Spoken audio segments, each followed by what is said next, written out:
Question 1. Introduce yourself. Who are you? Are you recording this now? Yeah, I'm recording now. Well, my Or- name and everything? Fucking hell. I'll do it for you. Okay. This is my friend Doug.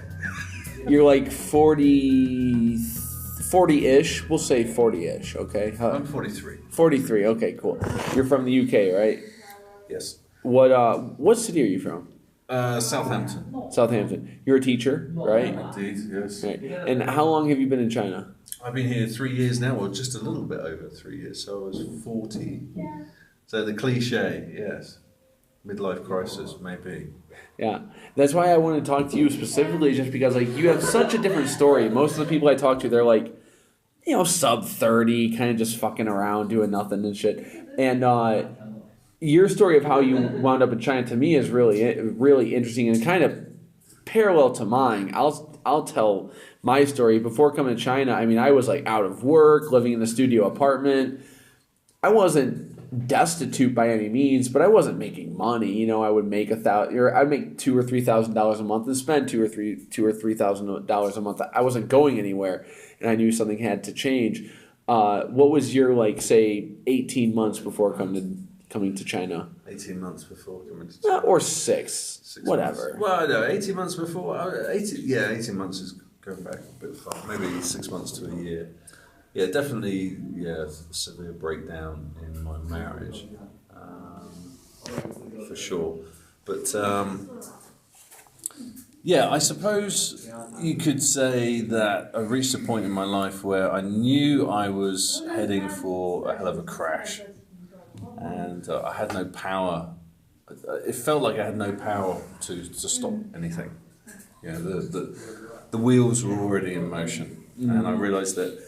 If I leave this any longer, if I don't do something about it now and make a drastic change in my life, then I'm going to regret it. I'm going to be too old or too sick, medical problems, whatever. Yeah. And I had to do something. And that meant plucking up some courage to taking that leap that most people don't have, unfortunately. So. Yeah, and if you don't mind, what job did you do before coming here? I was a self-employed carpenter most of my life. Yeah. Mm-hmm. And that sounds like a good job. Yeah, I earned really good money actually. Yeah, very good money. But based on various personal factors, the money was beginning to drop in terms of how much I could earn due to, I'm going to say immigration, which is a big part. It wasn't as good as it used to be. Of course. But also, it is very expensive to live in the UK. Hugely expensive. Crazily expensive. And I was still living outside of London. So, even in Southampton, it's not easy. Not an easy life, for sure. Especially if you're breaking up with your wife and you have kids involved and everything else. So, yeah. So now I don't know the timeline, but I know a little bit of it. But you can, we haven't drank from yet. We're drinking beers, but anyway. So I know the basic timeline, but what was the day? Is there one specific day that you can point to where you said enough is enough? It's time for a change. Is there one specific day that you can think of? Because I know you took a trip somewhere. Yes. No. Absolutely. I think I'd been separated from the wife for at least 6 months. I'd eventually moved out because we were living under the same roof for a while, whilst we weren't technically man and wife. So I decided I'd had enough. I moved into another place, into a shared house, a room in a shared house actually.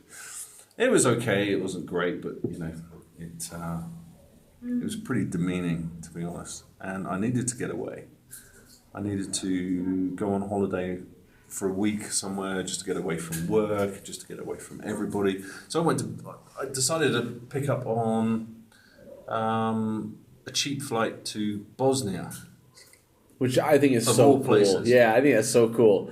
It was the cheapest flight I could find. And I thought, well, okay, I'm not even going to book any accommodation, nothing. I'll just take a backpack, live in hostels for a week. And I think it must have been, I have to say, it was probably one of the best holidays of my life. Yeah. I met so many people, met so many different people, and one of the guys, one person I met was a guy on a bus. We were on our way to Croatia from Bosnia, and younger guy, probably in his mid-20s, late 20s, and I said, where are you from? And he says, well, America, and I'm just on my holidays from China at the moment because I've been teaching in China for the last couple of years. I said, wow, how's that going?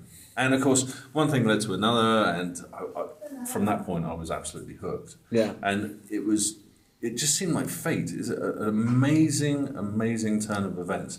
The minute I got back from Bosnia, I was looking on the internet and investigating how I can possibly get to China. You know, is it viable for me, my age, this, that, and the other? And 4 months later, I arrived in China, and I haven't looked back since. Amazing. What were the steps leading up to coming to China? I mean, what did you research? What were you afraid of? Did you save money? What did you do in that 4 months? Well, I knew that if I was going to make this trip, it would have to be that I would have to sell everything. Yeah. I'd have to sell my entire livelihood, my self-employment, all my tools, my van, every single dime I had would have to go on doing this. So it was a huge gamble. Now, I think that you went at it the same way I did, which I did the same thing. I sold everything. And people kept on saying, Stephen, aren't you going to want this? And I would say, I'm not coming back. Yeah, well, that was my intention. I'm not coming back regardless. And Yeah. I just hoped and prayed that I would enjoy it, because this is my last option, and pretty scary time. And it took a lot of courage. Yeah. A lot of courage. Yeah. You know, I never even thought that way. It wasn't until I went to China in September of 2014, and I went home December of 2015. So I was in China for 14 months or so. And when I went to China, I don't want to say I didn't think anything of it, but I mean, you said of 4 months. For me, it was a 3-week thing. I mean, I said I'm going to China, and after 3 weeks, I was in China. I didn't even think. And then when I went back for Christmas, I had my friends and family all saying, "My God, we've been following you on Facebook. You're so brave. What courage it takes." I didn't even think of it that way. Yeah, you know, I was thinking too fast, I think. No, I had that too. I mean, a lot of people were saying, "God, you know, how can you do that, right?" Yeah. How can you? I mean, it does take a lot of courage to do it, and I think you can pull on that courage if you're in a corner, if you're backed up into a situation where almost like you have no choice. I mean, obviously you do have a choice, but maybe the choice isn't good or something. yeah, for me it was. You know, I'm a very anti-establishment kind of guy, and I think it was more to do with my age. I felt that I was at a point in life where I'd been working, you know, a minimum of 6 days a week for most of my life, working very hard, doing the right thing, following along with what society says you should do, and it didn't get me anywhere. Yeah. I was earning good money. But the money was, I don't know, maybe it's my poor money management at the time, maybe it was the marriage I was in, the poor decisions that were being made, being overruled by people like my wife and my mother-in-law and stuff like that. A lot of details going into it, I'm not going to get into it now, but a lot of bad shit went down, and I think I had enough. And I thought I need to take control back with my life, and this was the only way to do it. So you've been in Hohhot most of your time, right? Or is it all of the time? No, I arrived in Hohhot. Okay. August 2013. Yeah. What did your job search entail? Dave's ESL Cafe. Fair enough. Yeah. I didn't realise that was the place to go to. Yeah. But, you know, I just did a quick search or whatever, and that came up. That was almost the top of the list. And so there's obviously lots of adverts there, and it's pretty easy to find a job. I mean, I think I was choosing between Harbin and Hua. Yeah, but when I received the pictures from the school in Hua, it looked so modern, it looked so nice, and they were really accommodating. They really wanted, they seemed very interested in me as a person. And I think that's where my age possibly, had an advantage there. Yeah. Sort of more mature, if you like. The thing about Hohhot, well, not Hohhot, but China in general, but especially Hohhot is there's a lot of work, and they need men, women, old, young. They need everybody, They need every demographic that you can think of, really, in my opinion. I did the same thing. I did Dave's ESL Cafe, and the first company that said we'll pay for your flight, I was like sold. And I got my visa on a Sunday and left on a Tuesday, So that's pretty fast. No, yeah, I mean. Oh yeah, I mean it was fast, dude. I mean when I think back of it, I almost there's no going back, of course, but I do. When I went back, I was like, "Oh, Steve, you're so brave," and I was like, I was just walking forward with my eyes closed. I didn't think a thing of it. I just wanted to get the fuck out. Really, that's all it came down to. I was so intent on just leaving. Not that my life was so horrible, but the same kind of holding pattern that I'm guessing that you felt. So run me through your first couple days. First couple of days. Well, I mean, no, I was going to just go ahead. latch on to what you were just saying there. I mean, I think the main reason why people don't do these kind of things is because they have so many of these hooks in them. Mm-hmm. I had a lot of hooks in my bag. So if you can more than most, I would say. Yeah. You think of the film Hellraiser, right? Yeah. I don't know. All these hooks coming out of the ceilings and out of the walls, right? They're just tearing you apart, right? So I had to get rid of these hooks, one by one, very sort of, just get rid of the hook, get rid of the hook, get rid of the hook. And then when you've got rid of them all in a very short space of time, because it is possible, you can do it, then you're free to do what you want to do. And I think once you've done that, you eventually realize that, okay, you can find the courage to do it. And I think it is the courage that is the last step. Once you realise you've put yourself into a situation where by getting rid of these hooks, you're burning bridges as well, and that's the fear people have. And once you've burnt those bridges for your own good, to be quite honest, then you can do what you want to do. To me, burning bridges forces you to build new ones. Yeah, I mean, absolutely, yeah. It's a new life. It's a new way of looking at things. Yeah. You just have to do it. Yeah. Sometimes you have no choice. I've probably told this story in some other episode, I'm sure, but I'll tell you because I don't think you know it. But my first month in China was not friendly to me. It was rough. And I remember one time I was working in Beijing, which Beijing is a different type of city. It's very busy, very insane. Sure. And one day I left work and I was working 8:30 to 5:30, at a kindergarten, and I was tired and everything, and I go outside and my agency boss is outside and I'm like, "Oh, hey, blah blah blah. What are you doing?" "Oh, Steven, we have another job for you." I'm like, "Okay." He's like, "Yeah, come on, we have to be there by 7." And it was 5:30, so we had to get on a fucking subway. We're going across town, and they dropped me off at a training center with no inkling of what I'm gonna do, no anything. And I go into the training center, and they're like, "Yeah, we need you to go in and do 90 minutes on American holidays." And I'm like, "All right, what's the lesson plan?" They're like, "Well, just go on Bing and make some, and just make it up."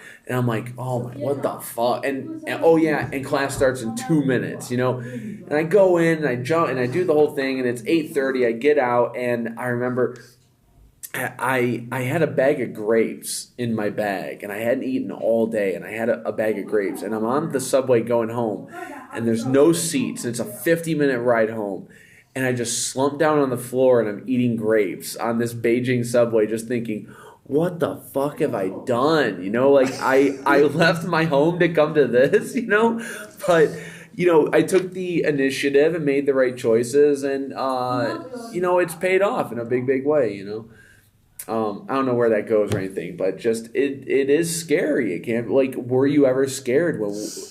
Yeah, I can feel it now. I can still feel it now. It's a feeling that you can never, ever, ever really forget. It's that fear, even at the age that I was. I mean, I was 40 years old when I came here, and it is scary because you don't know what's going to happen next. You don't speak the You're in a foreign language. country. You don't speak the language. It's completely. I mean, the culture is.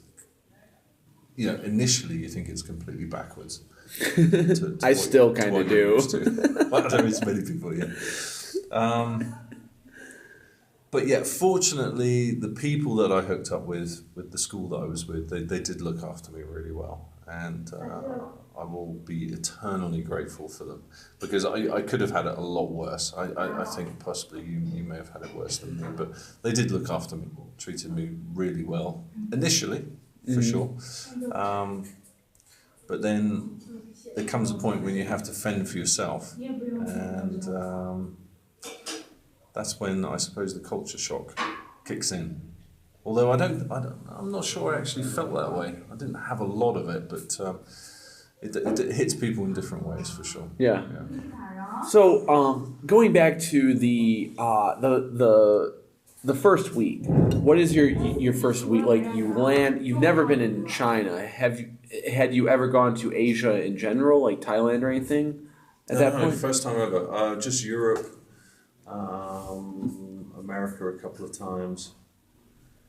But yeah, just mainly the safe countries, right? That's a good way to put it. So, nothing too outlandish. Where they don't put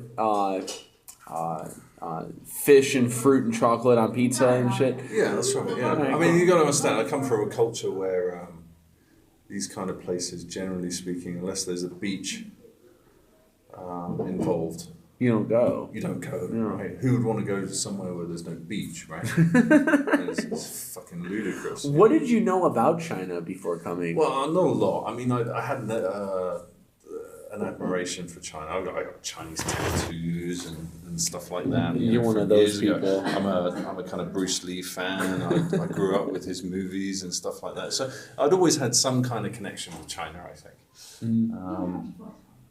But yeah, I mean, coming to China, the first week, God, yeah, it's really difficult to explain. It is pretty scary. It's a scary kind of thing. I mean, the last school that I worked for, I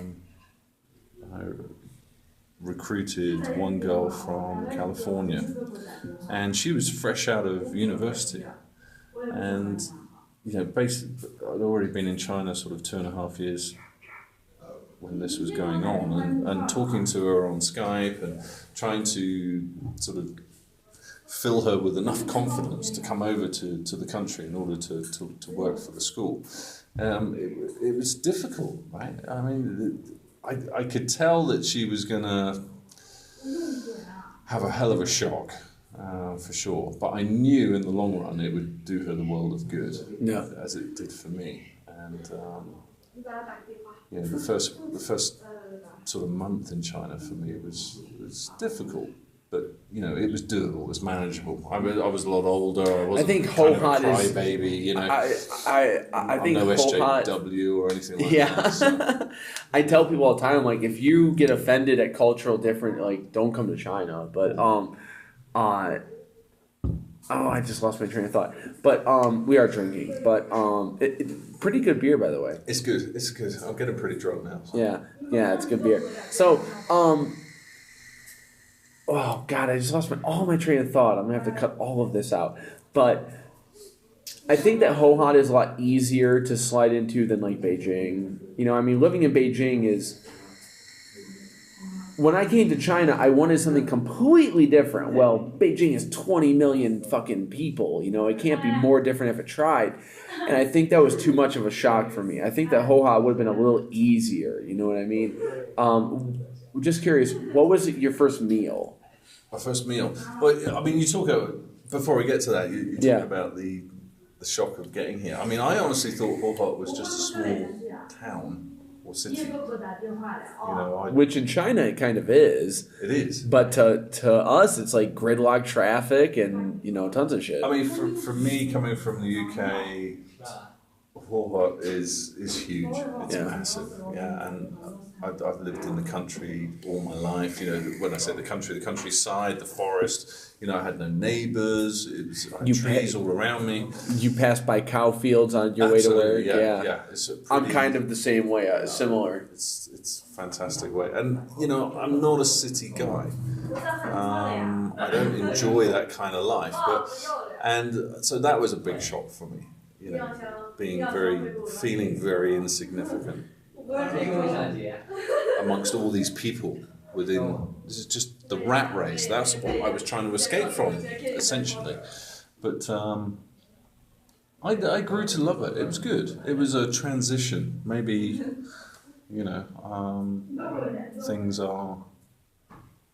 things weren't as bad as I thought they might be. But yeah, it was certainly an initial shock for me, for sure. But then once I'd come to China, and it's not like you could kind of change your mind so soon. You'd have to give it a chance. Yeah. First meal? First meal. Oh, I'll say mine. My first meal was jambin. jumping. Jambin at 5 a.m. on a Beijing street. That was my Jambin. first meal. Jambin. And I was pointing at hot dogs saying no.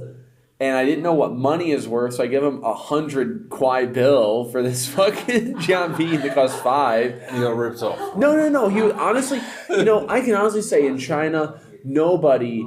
I mean, I've been here for 2 years, and I can count on one hand the amount of times that people have tried to rip me off. I mean, I think China is actually very honest when it comes to that. Well, I must admit, the first time I got here, I had a rucksack and everything else, and I was locking up my bag, the zips, and everything else because I was paranoid. Yeah, of course. I actually thought that someone was trying to get into my bag in the lift. Yeah.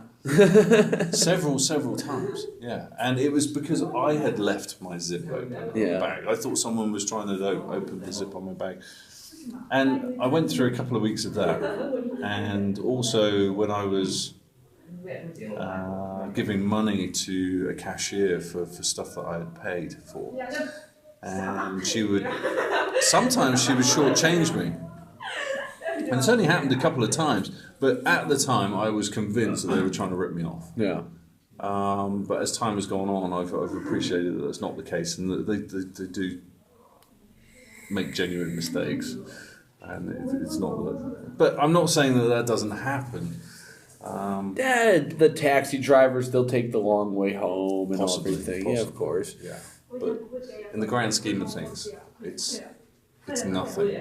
My first 2 weeks in China, I went to a restaurant and I left my phone on a table. And I didn't realize it for at least 20 minutes. I mean, we left and there was at least a 20-minute time period where I didn't realize it. So I had to run back and everything. And sure enough, my phone was sitting on the table with a group of 5 people. And they're like, "Oh, is this your phone? Here you go." That was like such a wake-up call my first 2 weeks of being here of like, this isn't Kansas, this is a different, I don't want to say that everybody in China is always honest, always, but I'm not as worried about petty theft is a way to put it, I suppose. Bikes get stolen, of course, but I feel like China, when it comes to violence, I'll say, I never once fear that someone's going to pull a gun on me. No, I had exactly the same experience. I was my second week in China. I left my rucksack with my brand new Apple Mac Air in my bag, and we left the club or a pub, I suppose. It must have been about sort of midnight. And I actually left without my bag. I left it under the table. And we got maybe half a mile up the road walking, and I realised I haven't got my rucksack on my back. I couldn't believe it. I must have been pretty drunk at the time. So running all the way back, and obviously my bag was still there. So Yeah. that was God, very relieved. But no, petty theft is a problem in China, I think. I've had a few friends on buses and certainly crowded areas where you can get your pocket picked. But in terms of real crime, as far as violence is concerned, the kind of crime that you're fearful of, especially back in the West, I haven't had no experience of that at all No. in the 3 years that I've been here. I've witnessed a couple of occasions where we've had boyfriend, girlfriend, man and wife, having some arguments in the street and they're fighting, but literally once or twice in the 3 years that I've been here in China. So. And for the fact that there are no police here, I mean, you see police officers, but after a certain time of night, then they're all gone home and they're in bed. So for the fact that the no police on the streets, no crime. The women walk home alone. Women walk home alone without any fear of being attacked and everything. Yeah. It's a bizarre turnaround. When you compare it to the West, it's a very, very strange situation. I still haven't quite worked it out. I have so many things to talk about. I don't want to jump too far ahead, but okay. So let's go back in time. So your first week, do you think you adapted well? In your first, month, we'll say month. Did you adapt well? Did you pick up the chopsticks and figure out how to order? Yeah, food? I think I do. I mean, I'm good with my hands anyway. I've been a carpenter for most of my life. Yeah. I'm very dexterous with my fingers, if you like.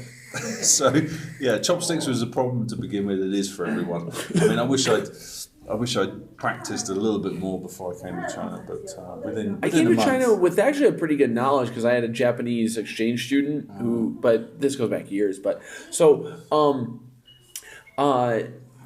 was it? See, we shouldn't do this after drinking, but did you have any, and I do want to get forward into our actual teaching career and everything, but just to ask, did you have one day where you thought, what have I done? Yeah, of course. Yeah. Run it by me. I mean, what happened? It's only the fact that the family that I left behind, society in general. I mean, 90% of everyone that I spoke to back in the UK, they said, "You're going to China? What the fuck are you going to China? Why would you want to do that?" Right? The perception in the West is that China's dirty.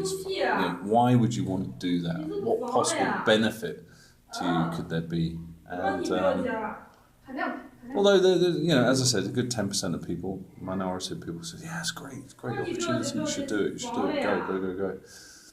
I've forgotten the question now. No. Did you have a day where you just thought, "What have I done? I should just go back home and give up"? Truly, no. Good. That's No. great, man. Because I knew that if I was feeling down in that way, I would just have to try and push through it. Yeah. Definitely, just try and push through it, and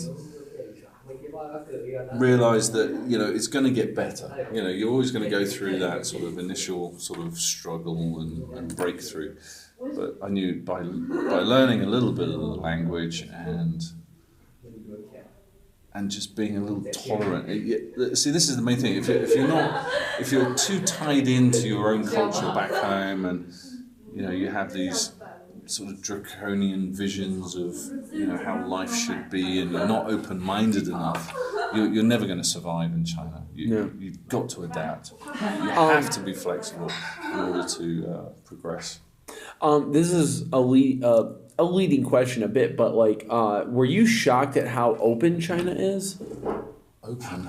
Well, when I came here, I was kind of indoctrinated is the word I'm going to use, that China was kind of like how we perceived North Korea, that cops are beating people on the streets, there's this limited economy. And then I got here and I'm like, this is a very libertarian place, really. There's all kinds of open markets, there's a lot of personal freedoms. Maybe there's not a lot of federal freedoms, but there seems to be a lot of personal freedoms, Did it kind of shock you at how open China was? Well, yeah, this is the big misconception in the West. People seem to think that China is very oppressive. And don't get me wrong, in certain aspects it is, right? Yeah. But when you actually get here, you begin to realize that it's a different kind of oppression. You have freedom up to a certain point in life. But that kind of freedom that you have, that kind of range of freedom, is far more freedom than you will ever experience in any other Western country. And that's what's so liberating about it. You can literally do anything you want to a certain degree, or it feels like you can, for sure. You know, there's no oppressive police presence and on the streets. I'm only talking in terms of Hoo Hot, obviously, but you just get. I don't know how much of this is to do with the fact that I'm a foreigner here. Yeah. I'm sure other Chinese native citizens obviously might disagree with me, but when you and people think that the streets of the UK and America are paved with gold, right? But on balance, I just feel that in a communist country, perceived by the West as a very oppressive way of life, in the last 3 years, I've come to the conclusion that I feel a lot freer here than I have ever been in my life. Yeah. Compare that real quick. I told a friend once about a story once, and maybe I've told this before, but I'll tell it to you. Probably a month and a half, 2 months after moving to Beijing, one of my friends was this Moroccan guy, and he happened to be friends with these African rich kids, sons of delegates, sons of ambassadors, whatever. He said, "Hey, Stephen, come out. We're going to go out partying." And long story short, I don't want to say too much, but they were going wild. They were doing drugs. They were doing whatever the fuck they wanted. And at one point, we took a taxi, and I was scared. I'm like, I'm going to get fucking deported for being around these guys. And at one point, we took a taxi, and the taxi driver tried to kind of rip him off a little bit. And basically, this guy I'm with, he beat the shit out of this taxi driver. Left him bloody. I mean, just beat the crap out of him. Well, 10 minutes later, maybe even 5 minutes later, the cops came, they're whistling, they're like, "Hey, you fucking beat up this fucking taxi driver." And he said, "Okay, so what do you want?" He goes, "Well, you have to give him 200 kwai," which does 200 kwai is nothing. You know, that's 4 beers or something. That's nothing. And I'm telling this story to a friend, and he goes, "But doesn't that show that there's like a ruling class that can do whatever they want?" And I said, "Yeah, but it's different when you realize that you're the ruling class. Like, we make a lot of money.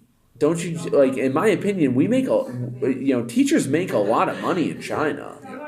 And it does give us this impunity. I mean, you can drop from Canada or wherever and just drop into China, and you're immediately making 3 or 4 times the average salary.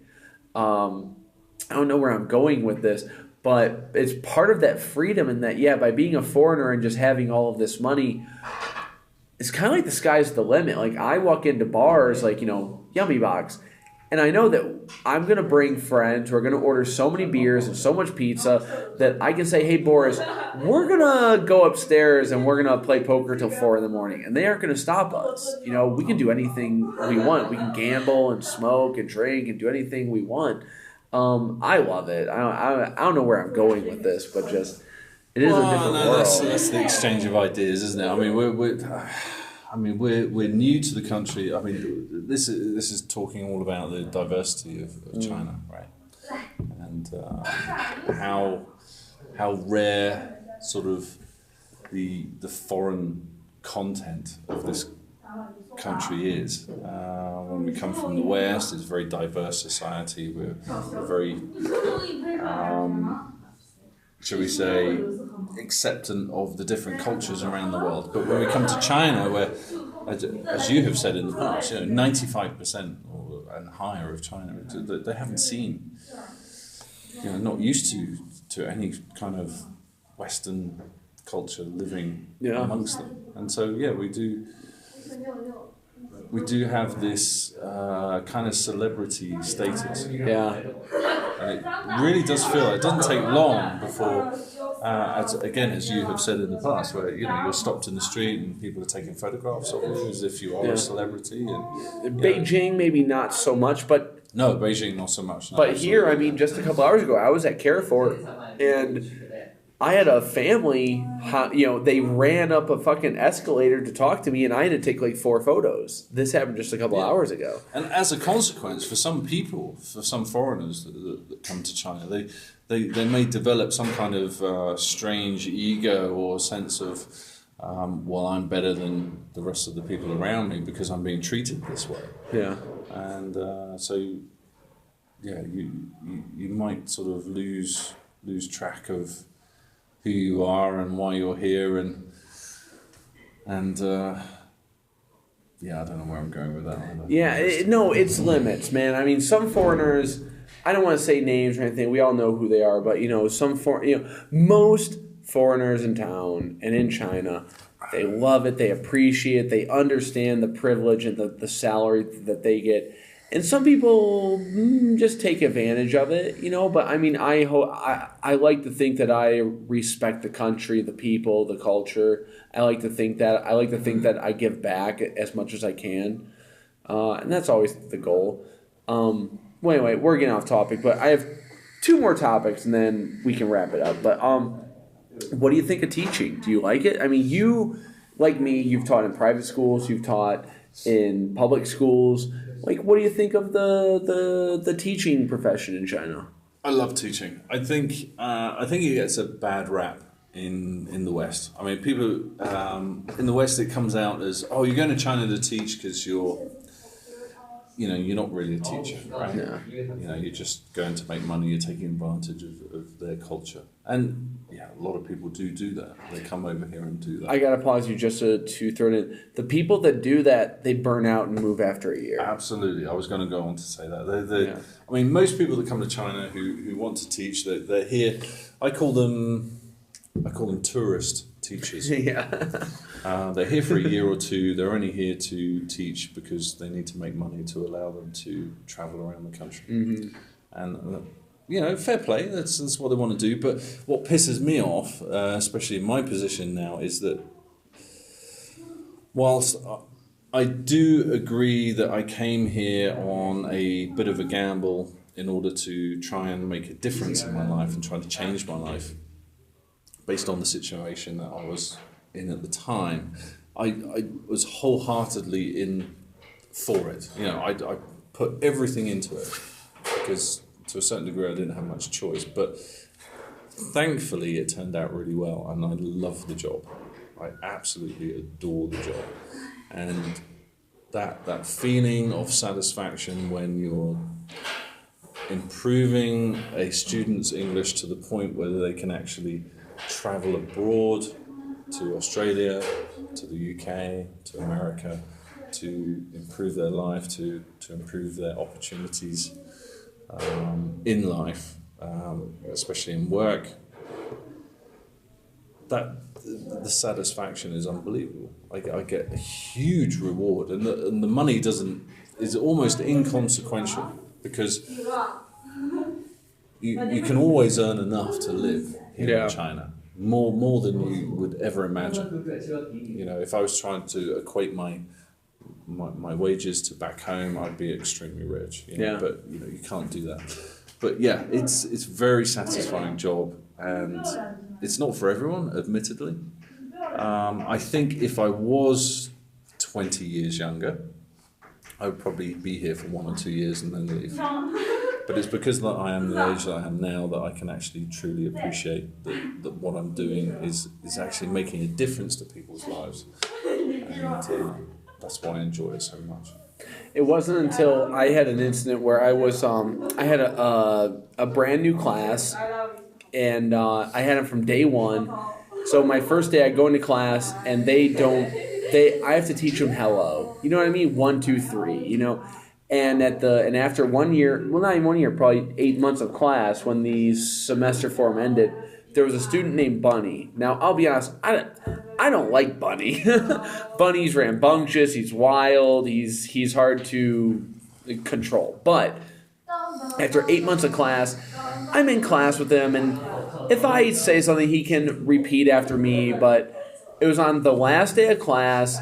They had done some stuff with some fruit before I came in, and I'm putting the fruit away, and Bunny comes up to me and says, Lauscher Steven, blah, blah, blah, blah, blah, blah. And I said, Bunny, you have to speak English. And Bunny, who's 4, says, Steven, I want one orange, please. And I'm like, God, dude, this dude went from hello to I want an orange, you know? And it's so incredible to see, like, you get to see people, like, you know, grow. And it is something great. It really, really is, you know? Well, yeah, I mean, I've just literally this last couple of months, you know, started in a university. Yeah. Working for a university. And my first 3 years here, up until then, was in a private school, which, you know, I think everyone that is serious about teaching, it's a huge difference, and I think you need to do it. Minimum 2 years, but, you know, the optimum amount, I think, for me, certainly was 3 years before I could feel that, you know, I wanted to move on to something a little bit more technical, because of my passion for it now. I've developed a passion for teaching now, and I never thought I would. But you know, it was, as I said to you, it was a gamble, it was a risk. But teaching English majors in a university now is my pinnacle. This is my this is where I want to be. Yeah. Those first 3 years were a real. It was a bit of a struggle, certainly the first year. Second and third year was a lot easier. Teaching kids, it takes a lot of energy. Yeah. And I think being 22 versus 40 is a big difference when it comes to that. That was another reason why I think, you know, after 3 years I certainly had to move out of the private school sector, because you know, being sort of 40 plus, a bit old to be rolling around the floor with 5-year-olds. Dinosaur. Yeah, it was kind of getting a little bit cheesy for me. So, but it's amazing how much you actually learn about your language. Yeah, no kidding. Certainly in the first year, I had to study, man. I had to study my own language, right? When I went to college the first time, I had an idea of what I had ideas and everything, but I asked one of my Chinese cohorts, I said, what should I teach? He goes, teach them pronouns. And I go, okay, great. What's that? What the fuck is a pronoun? Like, I was like, oh my God, but now I know pronouns, adverbs, grunts, like, I know everything. I don't know what it was like in the US, I mean, where you're from, obviously, but in the UK, grammar was... it's just kind of learned. It's from the 1960s, they stopped teaching grammar. Yeah. In schools. Yeah. We don't learn grammar. In China they learn English grammar from day one, right? Well, we learned I before E except after C. I mean, we don't. That's about it. I mean, we don't. I mean, I'm the same way. I mean, I had to learn adverbs, pronouns. I had no clue what these things were really. I mean, when you've got a Chinese student in class and they call you out, teacher, why is this like this and why is that like that, and they kind of know the answer because they know more English grammar than you do as a native English speaker. Yeah. So you have to hit the books pretty fast because you just feel stupid in class when you can't answer the question. Luckily, though, you can read a 3-sentence description of most functions and it'll click pretty quick. It comes in pretty quick. Yeah. You do have to do homework. Absolutely. Got to. Yeah. You can't come to China and just think just because I'm a native speaker, I know how to teach English, because speaking English natively is one thing. Teaching it's a totally different kettle of fish. Yeah. And you learn that pretty fast, and that forces you into a position where you need to learn how to teach and learn your own language. It's amazing how much it's amazing how much you actually learn about your language and how surprising it can be. You think, oh my God, I've been speaking this way all my life, but now I can actually break it down and realize why we say certain things in a certain way, and how sentence structure becomes sort of more understandable. Do you think your English has actually gotten better? Well, you say that. I think in terms of structure, yes, maybe, but when you come to China and you're finding yourself having to speak in very simple sentences most of the time. Yeah. You tend to forget all the the I more tell people, complex, long words that you were used to using back home. And you do forget, because you're also trying to learn another language. You're trying to learn Chinese as well. Hopefully. And when you get to a certain age like me, there's only so much room in your brain. And so when you're taking on all these new words, Chinese words, and you're not using your own language to its full potential as you were used to using it back home in your own country, then the long and more complex forms of language that you have used start kicking it out the back of your head, and you do forget some of the stuff that you say. And it's quite scary, yeah. My wife, she's had a few moments where now, I'd say our first, while of like relationship, I was speaking, not simply, but I was, speaking simply, okay? Just speaking simply to her, and she started going out with me and other foreigners, and it'd be, okay, Salonica, we're going to go and do X, Y, and Z. And then I show up at a party, I'm like, what's up, motherfucker? We're going to go and turn this out, blah, blah, blah. And she realized fast, she goes, you're dumbing it down for me. Don't. She goes, don't. I need to learn all this shit. And now, if you've ever seen my wife, she kind of speaks different on videos, but my wife is like, these stupid motherfuckers think I'm an asshole. And then, now she's like really in tune with like, the way I speak, And, but when I went back home, when was the last time you went back home? I think it was a year before last, yeah. A year before last. Speak that in English. A year before last? Not last year, but so the year 2014. It was 2014? Yeah, it must have been 2014, yeah. Okay, cool. So, Aaron, my good friend, he said, when I went back to America, I didn't know what to expect. And he goes, mate, it's going to feel like someone hit pause. And you're going to come back and they're going to hit play. He goes, your friends are going to be at the same jobs, going to the same bars, dating the same people. And I'll be honest, it was pretty accurate, Did you kind of feel that way, that like you had gone and done all of this stuff and kind of become somewhat of a different person, but everyone else had kind of done the same thing? Same. Yeah. Yeah, and I think this is the problem in the West. This is Western culture. You do get, I refer back to the hooks. The hooks that you have in your back. Hooks in your back, yeah. The hooks in your back that prevent you from doing anything other than what the hooks tell you must do. And society very much has a way of forcing you down a certain path based on what other people expect of you. And tell you what you should and shouldn't do in life. And a lot of people are miserable. They are horribly miserable with their lives. But they realize, a lot of them understand that they feel, should I say, that they can't do anything about it. They've just got to get on with it, right? I remember my mother saying to me, that's life. Get on with it. Right? Yeah. My grandma was very similar, yeah. And the more I think about it, the more I don't accept that. And most of my life, I've gone through believing that I've always been against authority. I've always tried to buck the system, and it's hurt me many times, because I've always pushed back against it, and it's caused a lot of trouble in my life for sure, and a lot of people just prefer to take the least line of resistance in life. And that is why. You go home and you see everyone just doing exactly the same thing as they were before you left, and it's boring, right? It's really depressing. And of course, their depression is something that if they can pass on to you, because we got this phrase of misery enjoys company. Yeah. Right? As long as you're feeling the same misery as your friend is feeling, you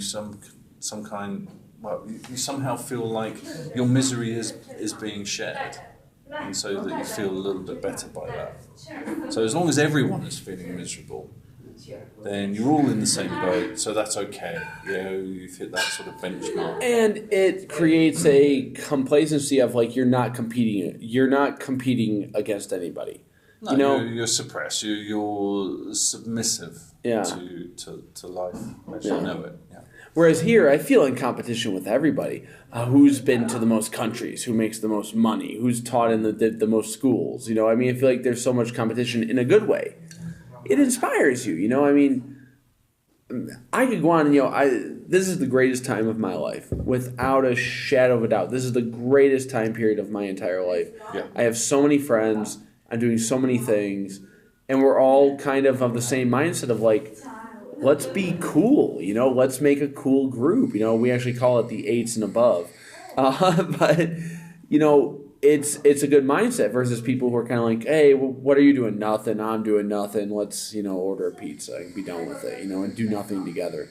Even though that's kind of what we're doing right now, but it's okay. Yeah. But, well, we've kind of we talked for a while, and we can jump in and do another one some other day. But just to kind of wrap it up, you know, I always ask people if anybody's listening and they're thinking, oh, I'm thinking of doing something radical, moving to China, moving to Germany, moving anywhere, doing anything insane, and they're afraid of something.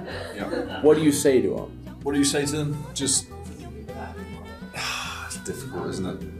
Stop being a fucking pussy and just do it, right? It's like, you know, it's just do it for Christ's sake. You know, What's the worst that'll happen? What's the worst that'll happen, right? It goes all tits up and come back home.